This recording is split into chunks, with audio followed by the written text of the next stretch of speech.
Quando Casimiro estava consertando a escada, ele ficou pálido e disse: "Os degraus estão cerrados. Alguém quer que a senhora caia." No mesmo instante, chegou uma mensagem de texto do meu filho. "Mãe, desça correndo. Cheguei, entendi tudo."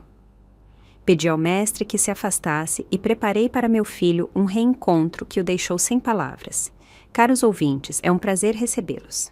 Antes de abrir as portas da minha casa e da minha memória para vocês, peço que se inscrevam no canal, deem um gostei nesta história e escrevam nos comentários de qual país ou cidade vocês estão me escutando. Ficarei aquecida ao saber até onde minha voz viajou. Agora, tenham uma boa audição. A casa sempre conversou comigo.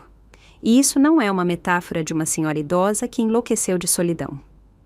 Não, é um fato que qualquer um que tenha passado uma única noite dentro das paredes de um casarão histórico de verdade concordaria. O assoalho suspira, lembrando-se dos passos pesados dos meus antepassados. As caixilharias das janelas rangem discretamente com o vento, e a madeira antiga da estrutura guarda os cheiros de um século: cera, ervas secas e o aroma sutil de papel envelhecido. Meu nome é Ariadne Siqueira, tenho 68 anos e sou a guardiã deste lugar, não a proprietária. Nós não possuímos a história, apenas cuidamos dela temporariamente, mas meu filho, Caio, nunca entendeu isso. Para Caio, esta casa não passava de um amontoado de madeira podre.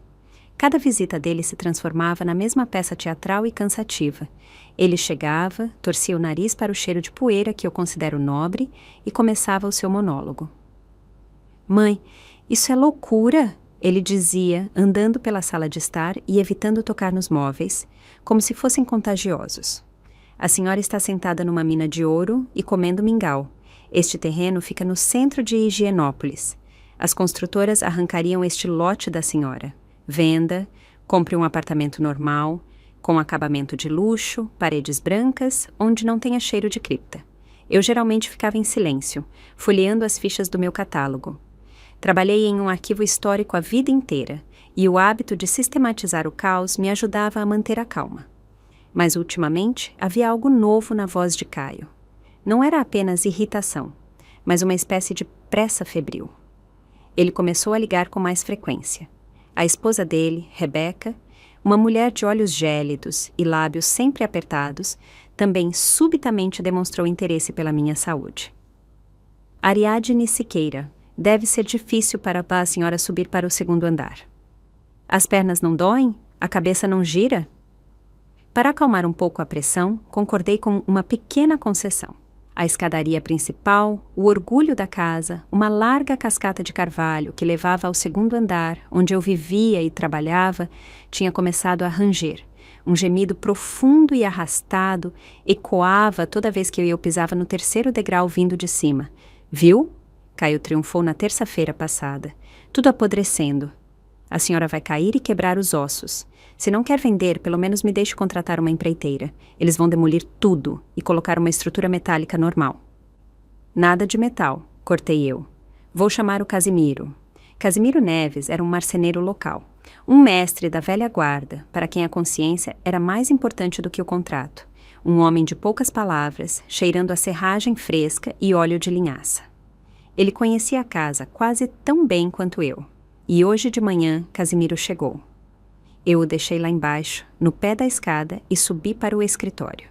Precisava terminar o inventário dos documentos de 1912. O sol incidia suavemente sobre a minha escrivaninha. A casa estava silenciosa. Apenas o bater delicado das ferramentas vinha lá de baixo. Eu me sentia tranquila. Parecia que a situação estava sob meu controle. A escada seria consertada, meu filho se acalmaria e eu poderia mergulhar novamente nos meus papéis. Como eu estava errada. O silêncio foi interrompido não por um estrondo, mas por um som estranho e abafado, como se alguém tentasse gritar, mas a voz tivesse ficado presa na garganta. "Ariadne Siqueira", chamou Casimiro. A voz dele soava abafada, antinatural. "Ariadne Siqueira, por favor, venha até o corrimão. Só não pise nos degraus. Com cuidado." Meu coração deu um salto com a premonição. Deixei a caneta tinteiro de lado, fechei o tinteiro com cuidado e saí para a galeria do segundo andar. Casimiro estava parado no quarto degrau, olhando para cima. Seu rosto, geralmente corado pelo trabalho, estava cinzento, como cinzas de lareira. Em seus olhos, eu vi não uma preocupação profissional, mas um medo animal, de verdade. Ele levantou o pesado tapete de veludo que cobria o centro da escada. Normalmente, ele escondia o desgaste da madeira, mas agora escondia algo muito mais terrível. Olhe, ele sussurrou, apontando com um cinzel para os 3 degraus superiores. Eu só tirei os prendedores do tapete, nem comecei a lixar. Eu apertei os olhos. Do meu lugar, da plataforma segura, vi linhas finas e escuras que atravessavam as tábuas de suporte, como se alguém tivesse passado um lápis preto. É podridão? Perguntei, sentindo o frio se instalar por dentro. Não? Casimiro balançou a cabeça. Ele pressionou levemente o dedo na borda do degrau, e a tábua maciça de carvalho, que deveria suportar o peso de um piano, envergou como uma folha de papelão. Não é podridão, Ariadne Siqueira. É um corte novo e limpo. Alguém cerrou as vigas de suporte por baixo e pelos lados. Elas estão presas por um fio, por fibras finas como um palito de fósforo. Ele ergueu o olhar para mim, cheio de horror e compaixão. Os degraus estão cerrados. Alguém quer que a senhora caia. Basta a senhora pisar com todo o peso e vai despencar de cabeça. É uma armadilha. Neste exato segundo, como que sob o comando de um diretor invisível, meu celular, que estava no bolso do meu casaco, vibrou. O som me pareceu ensurdecedor naquele silêncio mortal. Tirei o aparelho devagar. Era uma mensagem de Caio. O texto estava borrado diante dos meus olhos, mas forcei-me a focar. Mãe, desça correndo. Cheguei. Tive uma emergência. Não espere. Corra para a porta. O tempo parou. Olhei para a tela, depois para os degraus mutilados e novamente para a tela. O quebra-cabeça se encaixou instantaneamente, com um clique seco e implacável. O rangido de que eu reclamava era apenas um pretexto, a insistência do meu filho, a preocupação repentina de Rebeca e aquela mensagem: desça correndo. Não apareça, mas corra para baixo, para onde a madeira havia sido transformada em podridão, pronta para se abrir sob meus pés. Meu filho não veio me visitar. Ele veio para ouvir o estalo da minha coluna. Meu peito ficou vazio, como se alguém tivesse tirado todo o amor, toda a ternura, todas as lembranças de quando eu o embalei no berço, de quando curei seus joelhos ralados. Restou apenas uma clareza gelada e estrondosa. As lágrimas não vieram. Era tarde demais para chorar. Agora eu precisava sobreviver. Respirei fundo, o ar viciado da traição, e olhei para o marceneiro. Ele esperava uma reação, talvez histeria, talvez um desmaio, mas eu me endireitei. Minha voz, quando falei, era firme como o carvalho com que esta casa havia sido construída antes que os cupins penetrassem.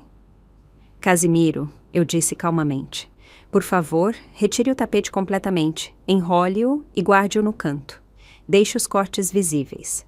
Mas Ariadne Siqueira, o que a senhora pretende fazer? Ele balbuciou.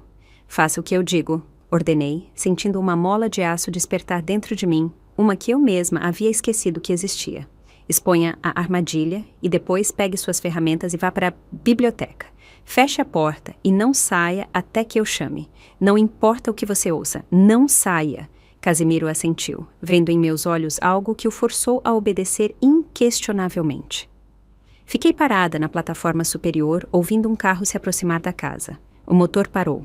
Uma porta bateu. Meu filho tinha vindo me matar. Bem, eu estava pronta para recebê-lo. Recuei da beira do abismo. A gravidade puxava para baixo, mas o instinto de autopreservação, aquela bússola antiga e infalível, apontava outro caminho. Não corri para a janela para pedir ajuda, nem me tranquei no escritório. O pânico era um luxo que eu não podia me permitir. Em vez disso, virei as costas para a escadaria principal e segui pelo corredor até a ala oposta da casa, onde, atrás de um armário maciço de carvalho, escondia-se uma porta estreita, forrada com o mesmo papel de parede das paredes. O acesso de serviço, a escada dos empregados, estreita, íngreme, cheirando a rato seco e reboco velho. Caio havia se esquecido dela desde a infância. Para ele, era muito apertada, muito escura, indigna da sua atenção. Ele sempre preferiu as entradas principais e as aparições grandiosas. Agora, a sua arrogância era a minha salvação. Abri a porta, as dobradiças não rangeram. Eu sempre as lubrificava. Hábito de arquivista de manter os mecanismos em ordem. Entrei na penumbra. Os degraus ali eram simples, de pinho, gastos no meio por centenas de pés de camareiras e cozinheiras que viveram ali há 100 anos. Desci, segurando-me na parede áspera, contando cada passo. 1, 2, 3. A cada passo para baixo, eu deixava para trás aquela Ariadne Siqueira que acreditava no amor incondicional entre mãe e filho. Lá embaixo, na escuridão, nascia outra mulher, uma mulher fria, calculista, que não tinha mais um filho, mas sim um adversário. Ao chegar ao térreo, saí em um pequeno depósito ao lado da cozinha. Minhas mãos não tremiam, pelo contrário, meus movimentos se tornaram assustadoramente precisos. Fui para a cozinha, enchi a chaleira com água e a coloquei no fogão. O clique do acendedor soou como um tiro de largada. Enquanto a água fervia, peguei na prateleira o melhor serviço de porcelana. Aquele com os filetes finos de ouro que só tirávamos na Páscoa. 3 xícaras, 3 pires, o açucareiro. Arrumei tudo em uma bandeja de prata. Por que 3? Uma para mim, uma para Caio e uma para a testemunha invisível. Para a própria morte que ele havia convidado para esta casa, mas que hoje sairia de mãos vazias. Peguei a bandeja e saí para o hall. Ali, embaixo, no pé da escadaria mutilada, estava minha poltrona de espaldar alto favorita. Eu a girei de modo a ficar de frente para os degraus, a cerca de 3 metros do lugar onde meu corpo deveria estar. Coloquei a bandeja na pequena mesa lateral. Sentei, ajeitei as dobras da saia, coloquei as mãos nos braços da poltrona e esperei. Ouvi a chave ranger na fechadura da porta da frente. Caio estava com pressa. Ele não conseguiu acertar na primeira tentativa. Nervoso. Ótimo. A porta se abriu com um estrondo batendo na parede. Um vendaval invadiu o hall. Caio entrou correndo, ofegante, com o celular apertado na palma da mão suada. Ele vestia um casaco caro, aberto. O cachecol estava amassado. Seus olhos? Eu nunca vou esquecer os olhos dele naquele momento. Eles não estavam me procurando viva. Eles se lançaram para o chão, onde o tapete deveria estar amassado pela queda. Ele estava procurando uma boneca quebrada. Ele estava procurando o fim dos seus problemas. Em vez disso, ele viu o vazio. Seu olhar deslizou pelo chão, não encontrou nada e subiu abruptamente para a escada. Ele viu as tábuas nuas, despidas do tapete salvador. Ele viu as cicatrizes brancas dos cortes frescos, que se abriam como feridas no corpo da casa. Ele viu que a armadilha não estava apenas vazia, estava desmascarada. E só então, após 2 segundos infinitamente longos, ele virou a cabeça e me viu. Eu estava sentada imóvel, como uma estátua, segurando a xícara de porcelana na altura do peito. O vapor do chá subia em um filete fino, dissolvendo-se no ar frio do hall. Caio paralisou. Ficou imóvel na postura ridícula de um corredor barrado por uma parede. Sua boca se abriu, depois se fechou, depois se abriu novamente, mas nenhum som saiu. O roteiro que ele havia ensaiado na cabeça, os gritos, o chamado à emergência, o rosto pesaroso, desmoronou em pó. Ele não estava preparado para aquilo. Ele não estava preparado para a vítima estar tomando chá.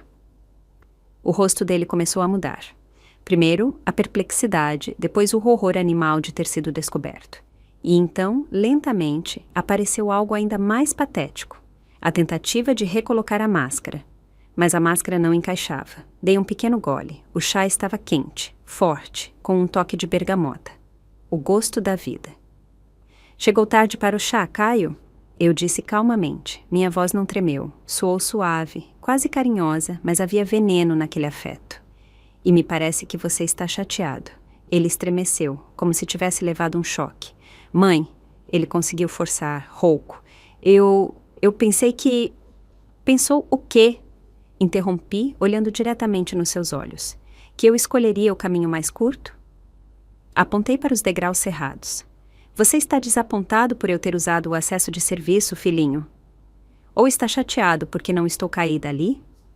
Apontei para o parquet à minha frente, com o pescoço quebrado. Ele empalideceu tanto que ficou parecendo um lençol. Suas mãos tremeram e ele as escondeu nos bolsos do casaco. Mãe, do que a senhora está falando?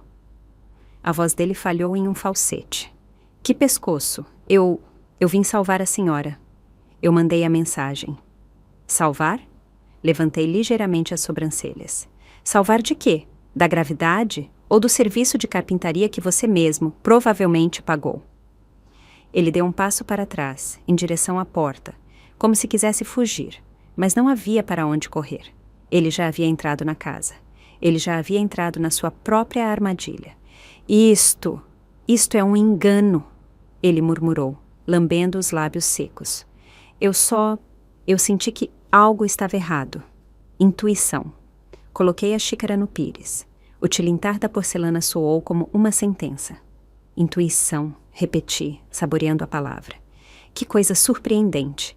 Ela lhe disse que os degraus estavam cerrados exatamente hoje, exatamente no minuto em que você estava à porta. Caio permaneceu em silêncio. Ele olhava para a escada, para aqueles cortes monstruosos. E eu vi as engrenagens em seu cérebro girando freneticamente, tentando inventar uma desculpa que não soasse como uma confissão de tentativa de homicídio. Sente-se, Caio, eu disse, indicando a cadeira à sua frente. O chá está esfriando, e teremos uma longa conversa sobre reformas e por que você queria tanto que eu descesse correndo. Ele não se moveu. Ficou ali, pregado pelo meu olhar, e eu vi como a esperança de dinheiro fácil morria nele, e como nascia o medo da própria mãe, medo daquela que ele considerava fraca, velha e inútil. Agora, ele não via uma vítima, ele via um juiz. Caio não se sentou. Em vez disso, ele explodiu em uma risada nervosa e estridente, que ecoou pelos tetos altos do hall. Ele arrancou o cachecol do pescoço, amassando-o nas mãos, e começou a medir o espaço entre a porta e a escada, tentando não olhar nem para mim, nem para os degraus mutilados. Juiz? A senhora está me olhando como um juiz, mãe. Ele parou abruptamente e apontou para a escada. Eu salvei a sua vida. Eu vi essas rachaduras há uma semana. Há uma semana. Eu só esqueci de avisar. Sabe como é? Correria, negócios. E hoje me deu um choque, lembrei. Por isso escrevi.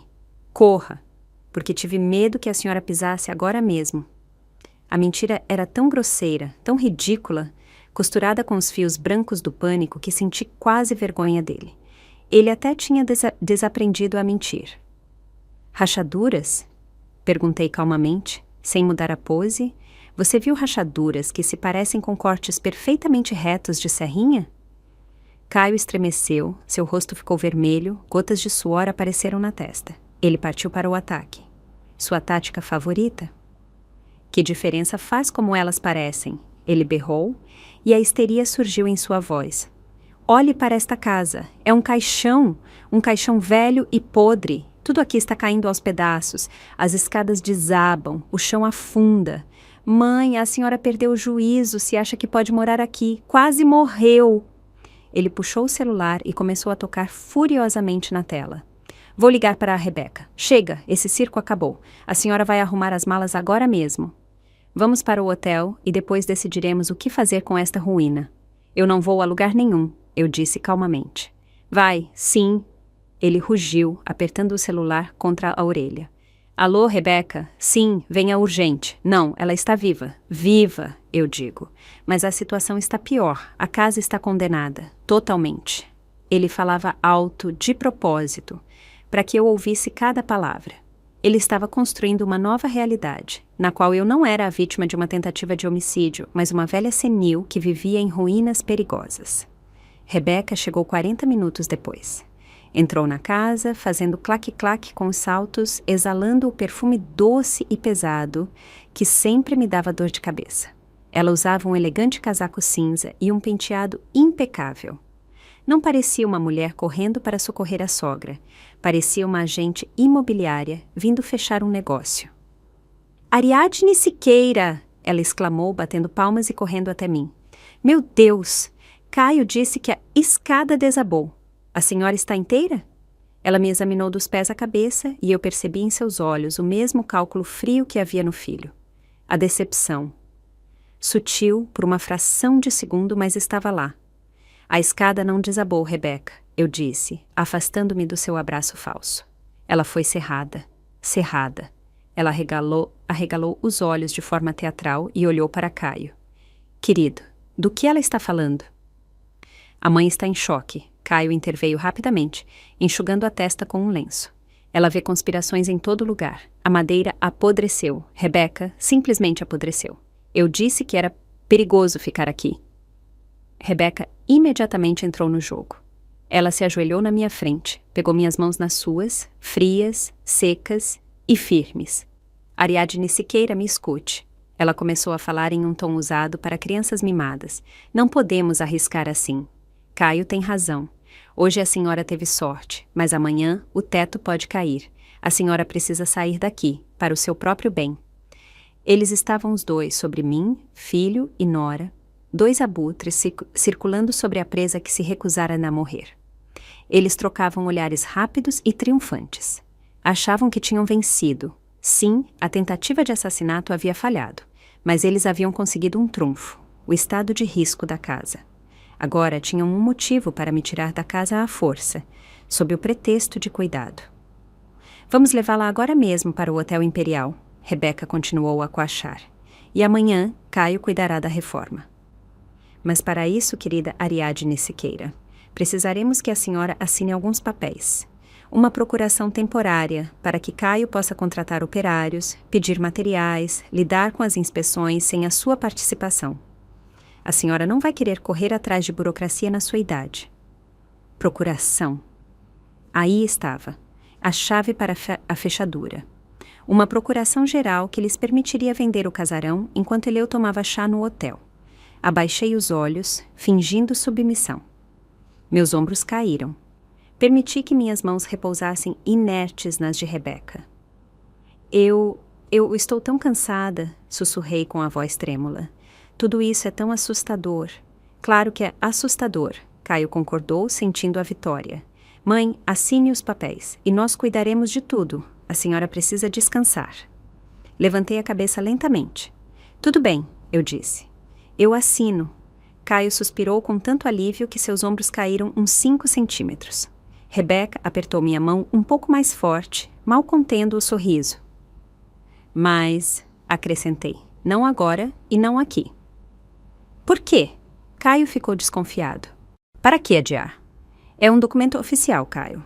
Não vou assiná-lo de qualquer jeito no corredor. Quero que tudo seja feito conforme as regras. Amanhã à noite, aqui no jantar. Vou convidar Dona Zélia. Dona Zélia? A tabeliã. Caio fez uma careta. Para que precisamos dessa velha chata? Nós mesmos podemos... Não, interrompi firmemente. Só com Dona Zélia Bittencourt. Ela cuida dos negócios da nossa família há 40 anos. Se vocês querem uma procuração, ela será emitida por meio dela, amanhã às 7 horas da noite. Esta é a minha condição. Caio e Rebecca se entreolharam. Vi como eles ponderavam os riscos. Um dia de atraso contra o controle total da propriedade. Decidiram que valia a pena, afinal, eu já estava quebrada. Eu havia concordado. A velha se rendeu. Tudo bem, mãe, disse Caio, tentando esconder a impaciência. Amanhã às 7. Dona Zélia, então, e agora? Rebecca se levantou e sacudiu os joelhos. Vamos arrumar suas coisas. Caio, ajude sua mãe. Vou buscar a mala que tenho no carro. Tenho uma reserva lá. Não precisa, eu disse. Tenho uma bolsa já arrumada no quarto de hóspedes. Estava separando roupas para lavar. Rebecca, por favor, seja gentil e traga-a. Está em cima da cama. Rebecca assentiu e, clac, clac, dirigiu-se ao corredor lateral para o quarto de hóspedes no térreo.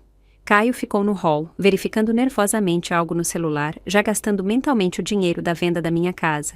Eu estava sentada e ouvia os passos distantes da minha nora.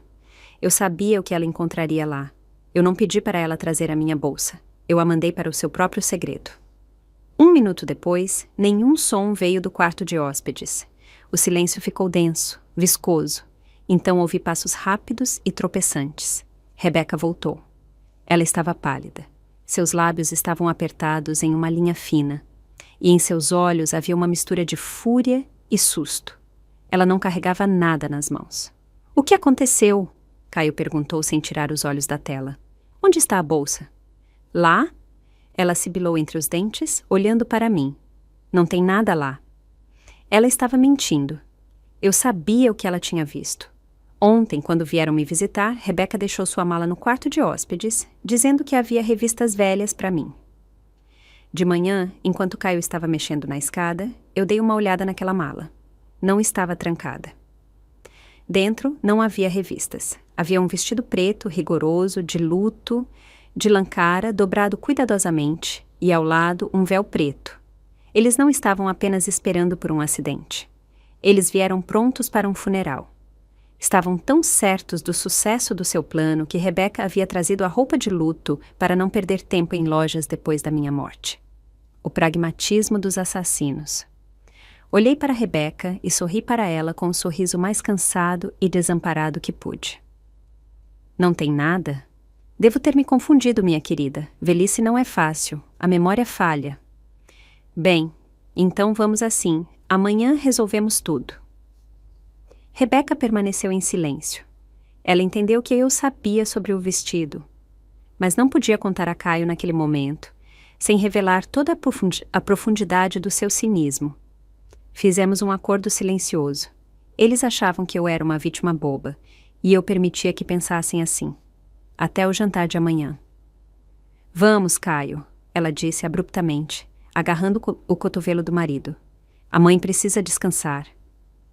Eles me tiraram da casa como se eu uma prisioneira, mas eu sabia que a verdadeira armadilha estava apenas começando a se fechar. E desta vez, não era para mim. A noite no hotel passou sem que eu dormisse. Fiquei deitada nos lençóis estranhos e engomados, olhando para o teto, montando em minha cabeça o plano de batalha. De manhã, mal Caio e Rebeca saíram para seus compromissos urgentes, deixando-me para descansar, saí do quarto. Eu não precisava descansar, precisava me armar. A primeira coisa que fiz foi ir até Dona Zélia.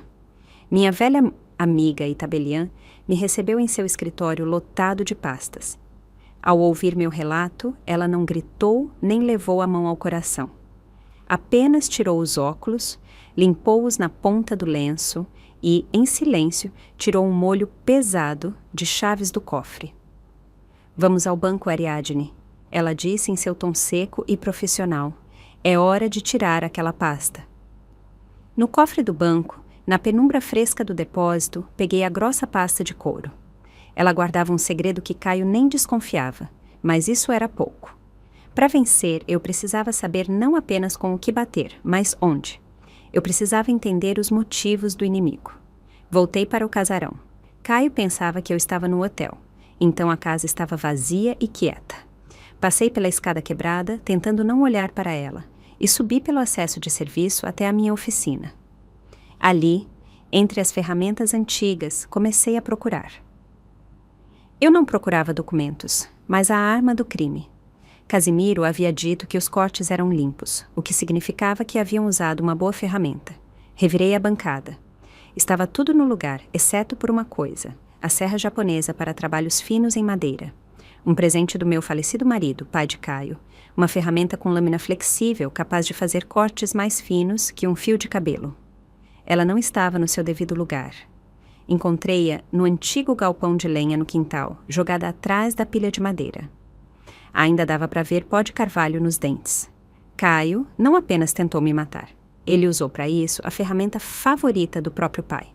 Ele profanou a memória dele, transformando um instrumento de construção em uma arma de assassinato.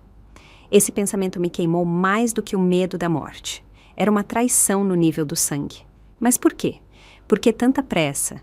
Por que tanto risco? Caio sempre foi ganancioso, mas era covarde. Um assassinato exige desespero. Subi ao seu antigo quarto de criança. Ele raramente entrava ali, mas eu sabia que ele às vezes o usava como depósito para seus papéis quando vinha passar a noite. Comecei a folhear os livros nas prateleiras. A Ilha do Tesouro. Os Filhos do Capitão Grant. Livro sobre honra e coragem que ele leu. Mas, aparentemente, nunca entendeu. De um exemplar de Dostoiévski caiu uma folha dobrada em 4. Não era um envelope de correio, mas apenas um papel amassado, como se tivesse sido escondido às pressas. Abri. Não era uma carta, era um ultimato. Nenhum logotipo de banco, nenhum selo oficial. Apenas um texto seco datilografado e uma quantia que me fez escurecer a vista. 15 milhões de reais. Prezado Caio Siqueira, o prazo de pagamento expira no dia 30 deste mês. Em caso de não pagamento, a empresa iniciará o procedimento de liquidação física de ativos. Lembramos que o seu seguro de vida não cobre acidentes ocorridos por culpa de terceiros. Liquidação física de ativos, um eufemismo frio para banditismo. Aí estava. Caio não queria apenas dinheiro para um carro novo ou férias. Ele estava encurralado. Ele havia pegado dinheiro emprestado de pessoas que não entram na justiça. Elas quebram pernas. Ou crânios. 15 milhões. A casa era o seu único ativo, o seu bote salva-vidas. Ele não estava me matando por ódio. Ele estava me matando por medo animal da própria pele. Ele decidiu trocar a minha vida pela dele. Dobrei a carta cuidadosamente e a coloquei no bolso. Agora eu sabia de tudo. O quebra-cabeça estava completo. Faltava o último detalhe. Meu telefone tocou. O número era desconhecido. De telefone fixo. Ariadne Siqueira? A voz do outro lado era feminina, cansada, profissionalmente educada. É da recepção da Casa de Cuidados Porto Seguro. Casa de Cuidados? Perguntei. Senti a onda gelada subir novamente. Sim, estamos ligando para confirmar o horário de chegada da paciente. Sua nora, Rebeca, reservou um quarto de terapia intensiva em seu nome há 2 dias. Ela disse que o transporte seria hoje de manhã, logo após... A mulher do outro lado hesitou, escolhendo a palavra. Após a alta da traumatologia. A ambulância de UTI ainda será necessária, ou a senhora virá por conta própria. O mundo estremeceu. Há 2 dias. Eles não estavam apenas esperando que eu caísse. Eles planejaram isso como um procedimento médico. Rebeca reservou meu lugar na casa de cuidados para fraturas graves 48 horas antes de Caio mandar a mensagem. Eles cronometraram meu fim minuto a minuto. Primeiro, a queda, depois o hospital, depois o asilo, onde eu deveria me apagar silenciosamente sob os cuidados de enfermeiros pagos, enquanto eles vendiam a casa. Ariadne Siqueira? A senhora me ouve? A voz no telefone ficou ansiosa. Ouço, respondi. Minha voz me assustava por causa do seu vazio. Cancele a reserva. A paciente não virá. A paciente se recuperou. Desliguei a chamada. Então, a casa de cuidados. Não o necrotério, mas o asilo. Eles nem sequer me queriam morta de forma misericordiosa. Eles queriam me transformar em um vegetal, descartar-me para que eu não atrapalhasse. Saí do quarto de criança do meu filho. Em minha mão, estava apertado o bilhete de dívida. No meu bolso, as chaves da casa que eles já haviam vendido em seus sonhos. À noite, eles viriam buscar a minha assinatura. Viriam, certos da sua impunidade, impulsionados pelo medo dos bandidos e pela ganância. Eles achavam que estavam encurralando um rato velho, mas não sabiam que o rato já havia se transformado em dragão. Desci para a sala de jantar e comecei a arrumar a mesa. Toalha de mesa branca, talheres de prata, cristal... Tudo tinha que estar impecável. Não seria apenas um jantar. Seria a missa de 7º dia do meu filho. Porque o Caio que eu amava não existia mais. Havia apenas um devedor, um covarde e um assassino fracassado. E hoje à noite eu lhe apresentaria a conta. 7 horas da noite. O relógio de pé antigo no canto da sala de jantar badalou o início do fim. Cada batida do pêndulo ecoava em meu peito com um eco pesado e surdo, como se alguém estivesse pregando pregos na tampa de um caixão invisível. A mesa estava posta impecavelmente. Toalha alva, cristais cintilando à luz do lustre e o cheiro da sopa de cogumelo subindo da sopeira. Um quadro idílico de um jantar em família, se não soubéssemos que um abismo já se abria sob a mesa. Caio e Rebeca estavam sentados à minha frente. Estavam tensos como cordas. Caio ajeitava as mangas da camisa o tempo todo. Seu olhar percorria a sala, evitando o meu. Rebeca tamborilava com os dedos de manicure na haste da taça. Seus olhos brilhavam de forma predatória, fixando-se ora em mim, ora na pasta de documentos que Dona Zélia, sentada à minha direita, havia colocado casualmente ao lado do seu prato. Bom, então, Caio começou, sem nem tocar na colher. A sopa vai esfriar, mas os negócios não esperam. Zélia Bittencourt, a senhora trouxe os papéis? Dona Zélia ajeitou os óculos lentamente e olhou para ele por cima das lentes. Os papéis estão aqui, Caio Siqueira. Mas para que a pressa? Ariadne Siqueira preparou um jantar maravilhoso. Vamos demonstrar respeito à anfitriã. Respeito? Rebeca bufou. Estamos aqui para ajudar Ariadne Siqueira a se livrar dos problemas e não para tomar sopa. Os cartórios fecham. Precisamos conseguir registrar a procuração hoje online, enquanto o sistema está funcionando. Assine, mãe, e vamos acabar com esta farsa. Peguei a colher e servi a sopa cuidadosamente. Farsa? Perguntei suavemente. Um jantar em família é uma farsa? Caio, meu filho, faz tanto tempo que você não me conta sobre os seus negócios. Como está a sua importadora? Está prosperando? Caio estremeceu, como se eu o tivesse picado com uma agulha. Normal, ele resmungou. Tudo ótimo, estamos crescendo. O mercado é difícil, mas estamos dando conta. Mãe, assine. Crescendo? Eu disse pensativa. Isso é bom. Então há lucro. Dividendos? Claro que há. Ele começou a ficar irritado. A voz aumentou. Mãe, para que este interrogatório? Eu sou um empresário de sucesso. Está tudo sob controle. A senhora vai assinar ou não? Larguei a colher e olhei diretamente nos olhos dele. Naquele momento, eu não via um empresário de sucesso, mas um animal encurralado. Estranho, eu disse, baixando a voz a um sussurro. Se está tudo tão bem para você, Caio, quem são aquelas pessoas no SUV preto paradas no final da nossa rua agora? Caio congelou. Seu garfo caiu no prato com um tilintar. Que pessoas? Ele ofegou. Seu rosto instantaneamente adquiriu um tom terroso. Duas... Continuei, observando o horror se espalhar em seus traços. Homens fortes, sentados no carro, fumando, olhando para as nossas janelas. Eu os vi quando fechei as cortinas. Eles estão esperando por alguém, filhinho. Seus parceiros de negócios? O silêncio na sala ficou ensurdecedor. Rebeca parou de tamborilar os dedos e olhou fixamente para o marido. Ela sabia. Pelos seus olhos arregalados, entendi que ela sabia das dívidas. Caio pulou da cadeira. Correu para a janela, puxou a cortina, olhando para a escuridão da rua. Merda! Merda! Ele ofegou, recuando da janela. Eles estão aqui. Eles me encontraram. Ele se virou para mim. A máscara havia caído completamente. Agora, à minha frente, não estava um filho, mas um devedor em pânico, com uma faca no pescoço. Assina! Ele gritou, batendo o punho na mesa, fazendo as taças pularem. Agora mesmo! Sua velha estúpida. A senhora não entende. Se não assinar agora, eles vão levar tudo. Vão me matar e a casa será levada por dívidas. Caio! Rebeca guinchou, levantando-se em seguida. Não grite, apenas a faça assinar. Já temos um comprador. Caio pairou sobre mim, cuspindo saliva. Colocamos a casa à venda há uma semana. O sinal já está na minha conta. Eu só preciso do direito de assinar. Assine e vamos embora, vamos nos salvar. Caso contrário, esta casa irá para o Estado pelas minhas dívidas de qualquer maneira.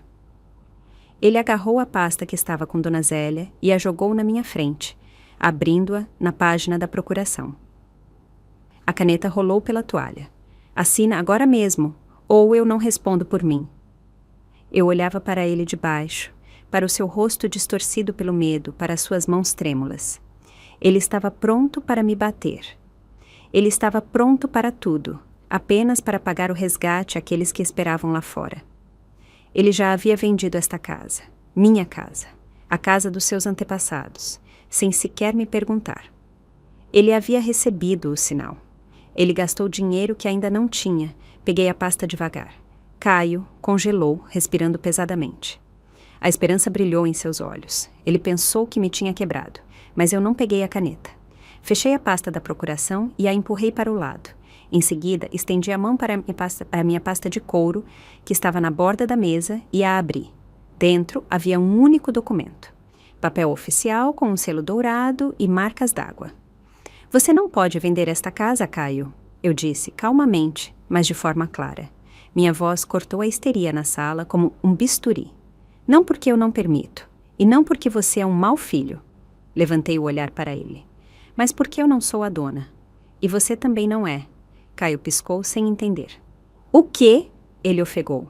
A senhora a passou para o nome de alguém? Para um fundo? Para a igreja? Não, eu balancei a cabeça. É muito mais simples e assustador para você. Há 10 anos, quando os impostos se tornaram insuportáveis e a manutenção do casarão exigia milhões, tomei uma decisão. Esta casa é um monumento arquitetônico de importância nacional. Eu transferi o direito de propriedade para o Fundo Estadual de Preservação Cultural. Virei o documento para ele. Leia, Caio. Certificado de transferência de direitos de propriedade em favor do IFAM. Eu não sou a dona daqui. Eu sou a curadora vitalícia. Eu moro aqui como guardiã. Esta casa pertence ao Estado. Não pode ser vendida. Não pode ser hipotecada. Não pode ser dada em pagamento de dívidas. Ela está no balanço do Ministério da Cultura. Rebeca ofegou e se sentou na mesa, cobrindo a boca com a mão. Caio agarrou o papel. Seus olhos percorreram as linhas, tentando encontrar uma pegadinha, um erro, uma mentira. Mas o selo era verdadeiro. As assinaturas eram verdadeiras. Isto não pode ser, ele sussurrou e a folha escapou dos seus dedos enfraquecidos. A senhora? A senhora mentiu para nós o tempo todo? Eu não menti, respondi duramente. Você nunca perguntou. Você nunca se importou com o meu trabalho, com a história da família, com esta casa. Você só via paredes e metros quadrados. Se você tivesse se interessado uma única vez pela vida da sua mãe, saberia, mas você só via dinheiro. E agora não há dinheiro. Não há. Caio recuou. Seu olhar ficou insano. Mas o sinal! Eu já gastei o sinal! Eles vão me matar! Vão me estraçalhar! Ele olhou para mim com um ódio que me causou calafrios. A senhora sabia e ficou em silêncio. A senhora me armou uma cilada. Eu armei uma cilada? Levantei-me. Pela primeira vez naquela noite, eu estava acima dele. Você cerrou a escada, Caio. Você preparou um lugar para mim, na casa de cuidados. Você queria vender algo que não lhe pertencia. Você mesmo cavou este buraco. A verdade foi revelada. A casa era uma miragem. A herança era pó. Caio estava no meio das ruínas, das suas ambições, e eu vi como o desespero em seus olhos era substituído por algo ainda mais sombrio. Ele percebeu que não tinha mais nada a perder. A senhora me matou! Caio gritou. Seu rosto estava contorcido, as veias do pescoço inchadas, e ele varreu um vaso de cristal da mesa. Os cacos se espalharam pelo parquet com um tilintar lamentável, mas o som se afogou em seu grito. A senhora sabia que eu tinha dívidas. Sabia que eles viriam e ficou em silêncio. A senhora ficou sentada aqui como uma aranha e teceu suas teias enquanto eu me afogava. Rebeca pulou, seu rosto ficou manchado de vermelho. A senhora nos enganou. Ela guinchou, apontando o dedo com a manicure impecável para mim. Velha bruxa, gastamos nosso tempo com a senhora. Trouxemos mantimentos, suportamos seus caprichos. E a senhora é só uma guardiã. A senhora não é ninguém nesta casa, é um zero à esquerda. Eles gritavam, interrompendo um ao outro, derramando todo o veneno que se acumulava há anos. A ganância deles, confrontada com a realidade, transformou-se em ódio puro e não adulterado. Eu devo 15 milhões. Caio agarrou os cabelos, balançando de um lado para o outro. 15! Os juros aumentam a cada hora. Aquelas pessoas no carro não vão embora sem dinheiro, ou sem os documentos de propriedade. O que eu vou dar a eles? Este papelzinho sobre patrimônio cultural? Eles vão enfiar isso na minha garganta. Ele se lançou sobre mim, agarrou meus ombros e começou a me sacudir como um boneco de pano. A senhora tem dinheiro. Eu sei. Não podia viver só com a aposentadoria. Onde está? Onde estão as joias de família? Onde está o ouro da vovó? Fale! A senhora tem que me resgatar. É minha mãe ou o quê? Eu não resisti fisicamente, mas meu olhar permaneceu gelado. Tire as mãos de mim, Caio, eu disse calmamente. Não tiro. Ele apertou os dedos com mais força, causando dor. A senhora vai me dar tudo agora. Eu não vou morrer por causa dos seus princípios. Se a casa não serve, então deve haver algo mais. A senhora sempre escondeu algo. Eu escondi de você apenas a verdade, para que você não se sentisse inferior, respondi, olhando para a ponte do seu nariz. Mas agora é tarde. Não há dinheiro, Caio. Não há ouro. Tudo de valor foi gasto na restauração do telhado há 5 anos. Eu investi tudo nesta casa para que ela ficasse de pé, para preservar a memória. Memória? Ele me empurrou e bati as costas no buffet. Quem se importa com a sua memória? Se eu for morto, eu queimaria esta cabana. Está me ouvindo? Eu a queimaria até as cinzas se a senhora não tivesse caído da escada. As palavras pairaram no ar, pesadas e terríveis. O que você disse? Perguntei novamente. Caio, sufocando de raiva, não controlava mais a língua. Ele estava descontrolado. Sim, eu queimaria! Ele deu uma risada louca e assustadora. Eu tinha um plano B. Se a senhora não tivesse quebrado o pescoço, eu faria um curto-circuito. De noite, fiação antiga, casa de madeira, ninguém ia nem chiar. O seguro. Eu pensei que havia seguro. Eu receberia o pagamento. Mas a senhora me superou até nisso. Não tem casa, não tem seguro. Não tem nada. Ele confessou. Em um acesso de desespero, ele revelou tudo. Não apenas a tentativa na escada, mas a disposição de me queimar viva na minha própria casa por milhões fantasmas. Fraude de seguro, incêndio criminoso, intencional, assassinato. O pacote completo. Rebeca congelou, percebendo o que ele havia dito. Ela tentou puxá-lo pela manga. Caio, cala a boca! Ela sibilou. Mas era tarde demais. Dona Zélia, que estava sentada imóvel como parte da mobília, levantou-se lentamente da sua cadeira. Ela ajeitou o casaco, pegou o celular da mesa, cuja tela estava apagada o tempo todo, mas, como se viu, não estava desligado. Basta! Ela disse. Sua voz, geralmente baixa e áspera, soava agora imponente e clara, como um martelo de juiz. Caio e Rebeca se viraram para ela. O que você quer, sua velha chata? Caio rugiu. Saia daqui enquanto está inteira. Dona Zélia olhou para ele com nojo, como se olhasse para uma barata esmagada. Eu não sou apenas uma tabeliã, Caio Siqueira, ela declarou claramente. Estou aqui como representante oficial do Fundo de Patrimônio Histórico e curadora estatal de um bem cultural tombado. Qualquer ameaça à integridade deste edifício é um crime federal. Ela deu um passo à frente, e havia uma ameaça inesperada em sua postura.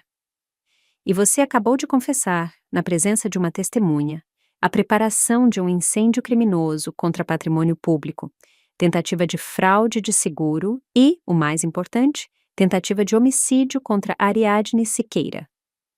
Caio paralisou. A ficha da testemunha começou a cair. Ele deu uma risada nervosa. Você? Quem vai acreditar em você? 2 velhas malucas contra a palavra de um empresário de sucesso. Eu vou dizer que vocês me provocaram, que estavam me extorquindo. Dona Zélia levantou o telefone com a tela virada para ele. O ícone de chamada ativa brilhava no visor. Está na 42º minuto da conversa. Não sou a única ouvindo este jantar em família, Caio, ela disse. Na linha está a delegacia de polícia de plantão. E o delegado Azevedo, que está investigando o caso de fraude da sua empresa, também está ouvindo. O viva-voz estava ligado desde o início. Cada palavra sua foi gravada, cada ameaça, cada confissão. O rosto de Caio ficou branco como giz. Ele recuou, esbarrou em uma cadeira, quase caindo. Não, ele sussurrou. Isto não pode ser. Vocês armaram isso. Nós estávamos nos defendendo, eu disse, endireitando-me. A dor nas minhas costas havia desaparecido, substituída por uma fria determinação. Você achava que éramos vítimas indefesas? Você se esqueceu, filhinho, que eu trabalhei no Arquivo do Estado por 20 anos antes de ir para o museu. Eu sei como coletar provas, e eu sei como pegar traidores. Rebeca deu um guincho e correu para a saída da sala de jantar. Eu não tenho nada a ver com isso, ela gritou enquanto corria. É tudo ele, são as dívidas dele, eu não sabia de nada, eu sou apenas a esposa. Mas na porta, ela esbarrou em alguém maciço e foi jogada de volta para o cômodo. Caio olhou em volta, acuado, a armadilha havia se fechado. Ele entendeu que aquelas pessoas no carro de que eu falara não eram bandidos. Este era o seu verdadeiro fim, e ele mesmo havia assinado a sua sentença, abrindo a boca. Não! Ele gritou, perdendo os últimos vestígios de humanidade. Seus olhos ficaram injetados de sangue. Ele percebeu que não tinha nada a perder. Prisão ou dívidas, o resultado era o mesmo. Em seu cérebro inflamado, surgiu um último pensamento insano. Destruir as provas. Destruir as testemunhas. Se não há testemunhas, não há caso. Ele agarrou o pesado candelabro de prata da mesa. Vou acabar com todos vocês aqui. Ele berrou e se atirou contra Dona Zélia. O candelabro cortou o ar com um assobio pesado, mas o golpe não se concretizou. O metal tilintou ao encontrar não um crânio, mas algo duro e de ferro. Das sombras projetadas pelo buffet saiu uma figura que Caio não havia notado em sua loucura. Casimiro Neves interceptou o braço do meu filho no ar. Na outra mão do marceneiro estava apertada uma chave de grifo maciça, aquela mesma que ele usava para apertar as porcas nos canos de aquecimento. Mas agora era um escudo e uma espada. Não na minha presença. Casimiro rosnou. Seu rosto geralmente bondoso agora lembrava a face esculpida em granito de um santo guerreiro. Ele torceu o pulso de Caio com tanta força que o candelabro voou para o chão com um estrondo. Caio uivou de dor e se curvou ao meio, mas imediatamente tentou acertar o marceneiro com a cabeça na barriga. Casimiro, sem se mover um centímetro, apenas o empurrou no peito com a palma da mão.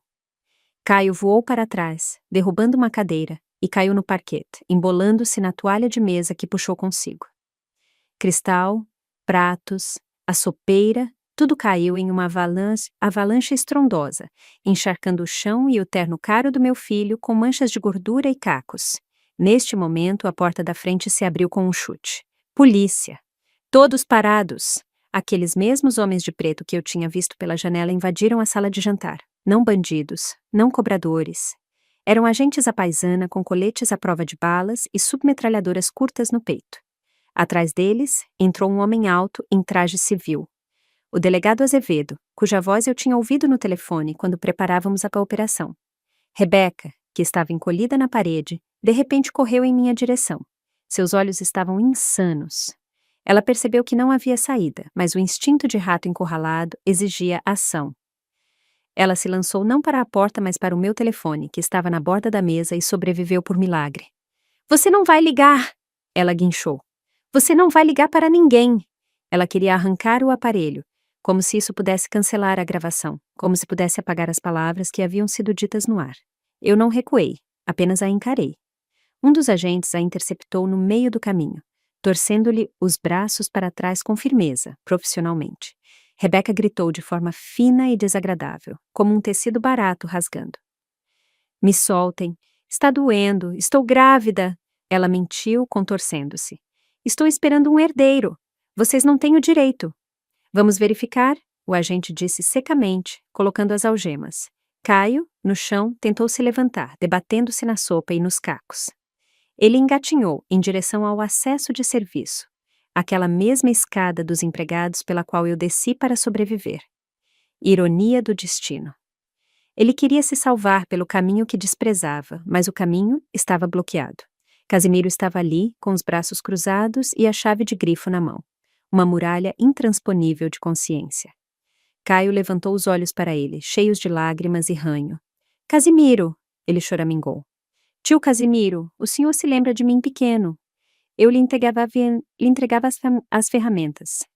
Deixe-me passar, eles vão me matar na prisão. Lembro-me do menino que entregava as ferramentas, Casimiro respondeu, rouco. Mas não conheço o homem que rouba a serra do pai para matar a mãe. Aquele menino morreu, Caio. Morreu há muito tempo. Os policiais que se aproximaram puxaram Caio do chão. O clique das algemas soou como um ponto final nesta peça feia. Ele foi arrastado para a saída. Ele resistiu com os pés, escorregando os sapatos no parquet molhado. Ao passar por mim, ele de repente parou de se debater. Ficou pendurado nos braços dos policiais e olhou nos meus olhos. Mãe, ele sussurrou. Não havia mais fúria em sua voz. Apenas o medo pegajoso e animal de uma criança que quebrou um vaso e tem medo do cinto. Mãe, por favor, pague-os. A senhora tem contatos no museu. Venda os ícones. Venda alguma coisa. Salve-me por causa do seu neto. Rebeca não está mentindo. Íamos contar, vamos ter um bebê. Olhei para Rebeca. Ela não estava mais gritando. Estava parada na parede, de cabeça baixa, e ao ouvir as palavras do marido sobre o bebê, nem sequer levantou os olhos. Eu sabia que era mentira. Eu tinha visto a ficha médica dela na lixeira quando a visitei no mês passado. Infertilidade. Eles não podiam ter filhos e não queriam adotar. Esta era a última, a mais suja carta do baralho deles. Uma mentira sobre uma vida não nascida para comprar a própria pele. Meu coração se apertou. Não de pena, não, mas de luto. Luto porque meu filho havia apodrecido tanto que até a palavra sagrada neto era para ele apenas uma moeda de troca. Aproximei-me dele. Os policiais pararam, dando-me a chance de dizer uma palavra de despedida. Estendi a mão e ajeitei a gola da sua camisa suja. Um gesto maternal, mas minhas mãos estavam frias. Eu sou sua mãe, Caio. Eu disse calmamente, para que só ele ouvisse. Meu trabalho é ensinar você a se manter de pé, a ter postura, a ser um homem. Eu tentei. A vida inteira eu coloquei almofadas quando você caía. Eu paguei pelos seus erros. Eu escondi de você a verdade sobre como o nosso pão era difícil de conseguir. Fiz uma pausa, olhando para as pupilas dilatadas dele. Mas eu não posso segurar você para sempre se você mesmo serra o galho em que está sentado. Você escolheu o seu caminho, filhinho. Você decidiu que o dinheiro era mais importante do que o sangue. Você decidiu que a minha vida era o preço do seu conforto. Mãe, não! Ele soluçou. Sim, Caio. Você mesmo cerrou os seus degraus. E agora, recuei um passo, tirando a mão. Eu não vou segurá-lo. Caia e reze para que o fundo seja sólido e você consiga se impulsionar nele. Assenti para o delegado Azevedo. Podem levá-lo? Caio foi arrastado para ir à saída. Ele uivou de forma terrível e prolongada, mas a porta se fechou, cortando o som. O silêncio se instalou. Na sala de jantar, restamos apenas eu, Dona Zélia, Casimiro e o jantar em ruínas. Dona Zélia se aproximou e colocou a mão no meu ombro. Como você está, Ariadne? Ela perguntou. Olhei para o batente vazio da porta. Estranhamente, eu não sentia dor.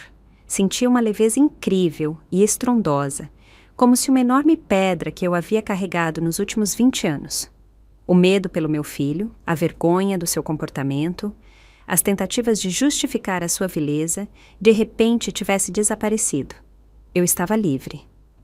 Estou bem, Zélia, respondi. Completamente bem. Só que... Olhei em volta para o cômodo. Os cacos de cristal brilhavam nas poças de sopa, como diamantes no pântano. Uma cadeira tombada, manchas na toalha. Uma pena o serviço de porcelana, suspirei. Foi um presente de casamento. Casimiro deu um grunhido e pegou o candelabro do chão. O serviço de porcelana se recupera, Ariadne Siqueira, ele disse, examinando a base amassada do castiçal. Mas o chão vai ter que ser lixado de novo, a gordura vai impregnar. Não tem problema. Eu sorri para ele pela primeira vez naqueles dias, sinceramente. Pelo menos limpamos a podridão. E o chão? O chão nós consertamos. Temos muito trabalho agora, Casimiro. A escada precisa ser restaurada, mas agora, para sempre. Sem tábuas podres. Faremos, ele assentiu. Faremos do carvalho mais forte. Fui até a janela. Lá fora, as luzes azuis das viaturas piscavam. Caio e Rebeca estavam sendo colocados em carros diferentes. Eu fechei a cortina. A história da doença havia terminado. A história da recuperação, a minha e a desta casa, estava começando. 6 meses se passaram. Eu estava na plataforma superior da escadaria principal, apoiando a mão no novo corrimão. A madeira sob meus dedos estava quente, lisa, viva. Casimiro cumpriu a sua palavra. Ele não apenas consertou os degraus, ele criou uma obra de arte. Os balaústres foram entalhados em forma de espigas de trigo, estilizadas, símbolo de fartura e vida. E no próprio corrimão, se você olhasse de perto, poderia encontrar um entalhe fino, quase imperceptível. Folhas de carvalho e bolotas, símbolos de força e longevidade. E agora, crianças, olhem para cá. Minha voz ecoava pelo hall facilmente, sem esforço. Lá embaixo, com as cabeças levantadas, estava um grupo de alunos, a 5ª série do ginásio local. 20 pares de olhos curiosos. Eles vieram para ter excursão que eu agora fazia todas as quartas-feiras. Estão vendo como a luz incide sobre a madeira? Continuei. Esta escada se lembra de muita coisa. Lembra-se dos bailes dos barões do café, lembra-se do tropel das botas revolucionárias, lembra-se do silêncio da guerra. E, muito recentemente, sobreviveu a uma traição. A professora, uma jovem de óculos, tossiu nervosamente. Mas eu não parei. Eu não escondia a história. Eu a tornava parte da excursão. Há 6 meses queriam transformar estes degraus em uma armadilha. Eu disse, descendo. Meus passos eram firmes. Nenhum rangido, apenas o som nobre da madeira. Eles foram serrados para quebrar não apenas os ossos, mas também o espírito. Mas sabem qual é a coisa mais importante na construção? Tanto de uma casa quanto de uma pessoa? As crianças ficaram em silêncio, fascinadas. O alicerce, respondi, pisando no parquet do hall. Se há podridão por dentro, nenhuma fachada salva. Mas se a base é forte, todas as feridas podem ser curadas. Esta casa resistiu porque foi construída sobre a honra. E nós devemos ser assim também. A excursão terminou na sala de estar, onde tomamos chá com biscoitos. As crianças faziam barulho, perguntavam sobre fantasmas e tesouros, e eu olhava para elas e entendia. A casa havia revivido. Não era mais uma cripta de memórias. Ela estava cheia de vozes do futuro. Quando o último aluno deixou o casarão, saí para a varanda. O sol da tarde dourou o topo das tilhas no jardim. No banco da entrada, Casimiro estava sentado, limpando suas ferramentas com um pano untado de óleo. Ele agora era o zelador oficial do casarão, recebendo um salário do fundo. Ele me viu e se levantou, tirando um envelope branco e oficial, com um carimbo roxo da penitenciária, do bolso do seu macacão de trabalho. Chegou hoje de manhã Ariadne Siqueira, ele disse, estendendo a carta dele. Peguei o envelope. O papel era áspero. Meu nome estava escrito com uma caligrafia familiar, mas mudada. As letras não pulavam como antes. Eram retas, pressionadas contra a linha. Eu não a abri imediatamente. Eu sabia o que havia ali. Notícias de outra vida. Caio recebeu 8 anos. Rebeca, como esperado, pediu o divórcio. No mesmo dia em que as algemas foram colocadas em seus pulsos. Ela tentou jogar toda a culpa no marido, mas as gravações das conversas foram implacáveis. Ela pegou 4 anos por cumplicidade. As dívidas de Caio caíram sobre ele como um fardo pesado, mas na prisão os credores não o alcançariam. Lá, ele estava seguro deles, mais sozinho consigo mesmo. Rasguei a borda do envelope. Mãe, estou trabalhando na biblioteca. Aqui tem muitos livros que eu não li na infância. Comecei com Crime e Castigo. Engraçado, não é? Não peço perdão. Eu sei que não tenho esse direito. Eu só quero dizer... Casimiro tinha razão. Aquele menino das ferramentas morreu. Mas talvez aqui, entre os livros e o silêncio, nasça outro. Eu não sei. Vou tentar. Não mande pacotes. Não preciso de nada. Apenas viva. Caio. Dobrei a carta e a guardei no bolso do meu casaco. Eu não vou responder. Ainda não. Esta carta não exige uma resposta. É uma confissão. Vou para o meu escritório, abrirei a grossa pasta com a inscrição História da Família Siqueira e colocarei este envelope entre as fotos do meu marido e a certidão de nascimento de Caio. Isso também faz parte da história. Uma página negra que não se pode arrancar, mas que se pode virar. O que ele escreve? Perguntou Casimiro, semicerrando os olhos para o sol. Escreve que está lendo Dostoiévski, respondi, olhando para o jardim que eu havia defendido. Dostoiévski? Casimiro deu um É um bom livro. Quem sabe ele não entende. Quem sabe ele não entende. Repeti eu em eco. Respirei fundo o ar fresco. Cheirava a jasmim, grama recém-cortada e liberdade. O medo havia ido embora. Eu não tinha mais medo de campainhas, nem dos olhares do meu filho, nem do meu futuro. Eu sou Ariadne Siqueira, sou a guardiã, e minha vigília continua. Meus queridos ouvintes, assim chegamos ao fim da história de Ariadne Siqueira. Uma história sobre a traição do sangue mais próximo e sobre como uma casa antiga se mostrou mais humana do que o próprio filho. Eu penso muito neste final. Ariadne agiu com crueldade. Muitos dirão: é o filho. Uma mãe deve perdoar tudo. Mas será que uma mãe deve perdoar um machado levantado sobre a sua cabeça? O amor é uma permissão para a destruição? Ariadne não apenas salvou a sua vida. Ela deu a Caio a única chance de se tornar um ser humano através da redenção. Porque se ela o tivesse resgatado novamente, se o tivesse acobertado de novo, ele teria se transformado em um monstro definitivamente. A prisão se tornou para ele não apenas uma punição, mas também uma salvação de si mesmo. E vocês? O que acham? Ela agiu corretamente ao não pagar as dívidas dele? Escrevam a sua opinião nos comentários. É muito importante para mim saber de que lado vocês estão. E mais uma pergunta para vocês. Gostariam de saber o que acontecerá com Caio depois? Será que ele conseguirá mudar? Lendo Dostoiévski na biblioteca da prisão? Ou o hábito de mentir persistirá? Se quiserem a continuação desta história, avisem. Obrigada por estarem comigo nesta jornada. Por favor, não se esqueçam de dar um gostei neste vídeo. Esta é a melhor gratidão pelo meu trabalho. Inscrevam-se no canal para não perderem as novas histórias que já estão esperando o seu momento. Desejo-lhes tudo de bom. No final deste vídeo, aparecerá uma janela no centro da tela. Cliquem nela para assistir às nossas outras histórias mais emocionantes.